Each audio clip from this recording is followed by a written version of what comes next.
नमस्कार। Concept clearing अड्डा YouTube channel में आपका स्वागत है। आज हम एक बड़े ही दिलचस्प सफर पर निकलने वाले हैं। एक तरफ देखेंगे भविष्य, जहां मेट्रो बिना ड्राइवर के दौड़ रही है, तो दूसरी तरफ झांकेंगे सदियों पुरानी परंपराओं में, जैसे कि भैंसों की लड़ाई। और हाँ, उस एक शब्द की भी बात करेंगे जिसने इस साल इंटरनेट पर धूम मचा दी। तो चलिए शुरू करते हैं आज का ये विश्लेषण। तो सबसे पहले बात करते हैं टेक्नोलॉजी की और कैसे ये हमारे आने जाने के तरीकों को बदल रही है। और इसकी शुरुआत होती है एक बहुत ही बड़े नंबर से। 176 किलोमीटर। अब ये सिर्फ एक नंबर नहीं है, सोचिए, ये एक मील का पत्थर है। एक ऐसा रिकॉर्ड जो शहरों में सफर करने के पूरे मतलब को ही बदल रहा है। तो ये सब मिलकर क्या बनता है? ये है रियाद मेट्रो का नया नवेला गिनीज वर्ल्ड रिकॉर्ड।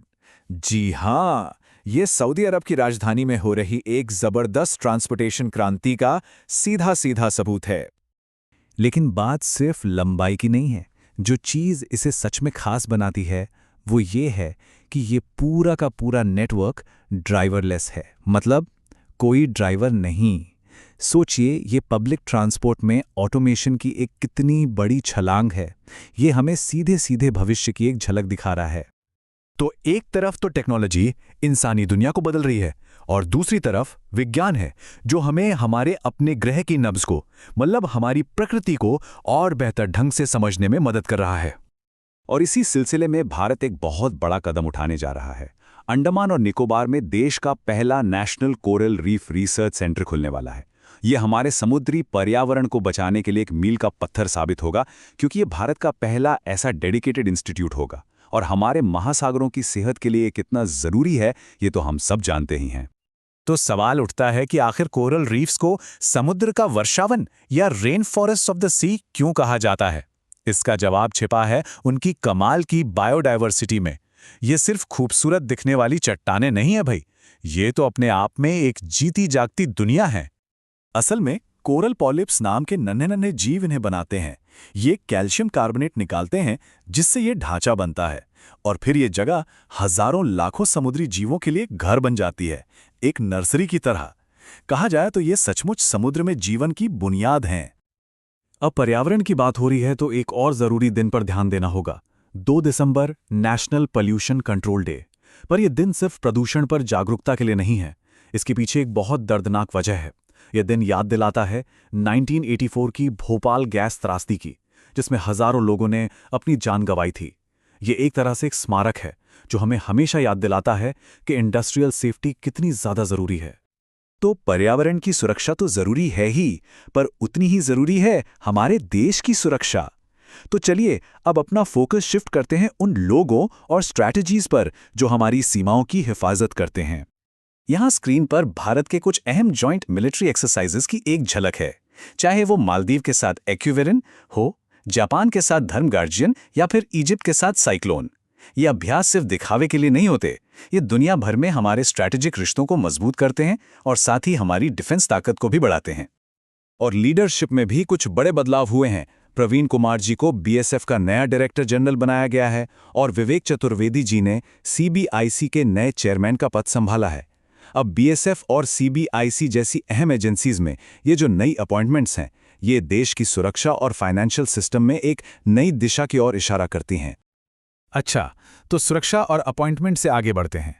अब हम एक ऐसे टॉपिक पर आ रहे हैं जो हमारी नेशनल आइडेंटिटी, हमारे सिंबल्स और हमारी परंपराओं से बहुत गहराई से जुड़ा हुआ है। एक बड़ी खबर यह है कि प्रधानमंत्री कार्यालय यानी पीएमओ का नाम अब आधिकारिक तौर पर सेवा तीर्थ हो गया है। सेवा का मतलब तो हम जानते ही हैं, सर्विस, और तीर्थ यानी एक पवित्र जगह। तो ये नाम एक तरह से शासन के प्रति सर्विस के नजरिए को दिखाता है। और हाँ, ये एक बड़े ट्रेंड का हिस्सा है जिसमें हमारे नेशनल इंस्टीट्यूशंस को नई पहचान दी जा रही है। वैसे ये कोई अचानक हुआ बदलाव नहीं है। अगर हम देखें तो ये ट्रेंड कुछ सालों से चल रहा है। 2016 में पीएम आवास का नाम लोक कल्याण मार्ग हुआ, फिर 2022 में राजपथ बन गया कर्तव्य पथ, और अब 2025 में पीएमओ बन गया सेवा तीर्थ। इससे साफ पता चलता है कि इन सांकेतिक बदलावों पर लगातार जोर दिया जा रहा है। अब परंपरा की बात करते हैं। स्क्रीन पर 2 अलग अलग राज्यों की 2 अलग अलग परंपराएं हैं। एक तरफ असम का मोजुजा, जो 200 साल पुरानी भैंसों की लड़ाई है, और दूसरी तरफ तमिलनाडु का जल्लीकट्टू, जो कि बुल टेमिंग का खेल है। अब इन दोनों में एक चीज कॉमन है, और वो ये कि दोनों को ही अब उनकी राज्य सरकारों ने कानूनी तौर पर संरक्षण दे दिया है, ताकि ये परंपराएं आगे भी चलती रहें। और इसी से जुड़ा ये कोट है असम सरकार के बिल का। इसमें साफ साफ कहा गया है कि इसका मकसद मौजूद खेल को prevention of cruelty to animals act से छूट देना है। तो ये कोशिश है सांस्कृतिक विरासत और पशु कल्याण के कानूनों के बीच एक बैलेंस बनाने की। और अब आते हैं आज की आखिरी पर बहुत ही मजेदार बात पर। ऑक्सफोर्ड यूनिवर्सिटी ने 2025 का वर्ड ऑफ द ईयर चुना है, और वो शब्द है रेज बेट। इसका मतलब है इंटरनेट पर जानबूझकर ऐसा कंटेंट डालना जिससे लोगों को गुस्सा आए, ताकि ज़्यादा से ज़्यादा लोग उस पर रिएक्ट करें, उसे देखें और शेयर करें। ये हमारे आज के डिजिटल ज़माने और हमारे ऑनलाइन बर्ताव के बारे में बहुत कुछ कहता है कि नहीं?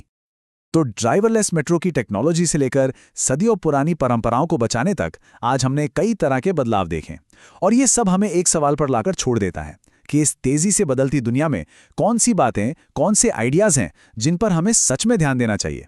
इसी सवाल के साथ आज का ये सफ़र यहीं ख़त्म करते हैं। हमारे साथ जुड़ने के लिए आपका बहुत बहुत शुक्रिया।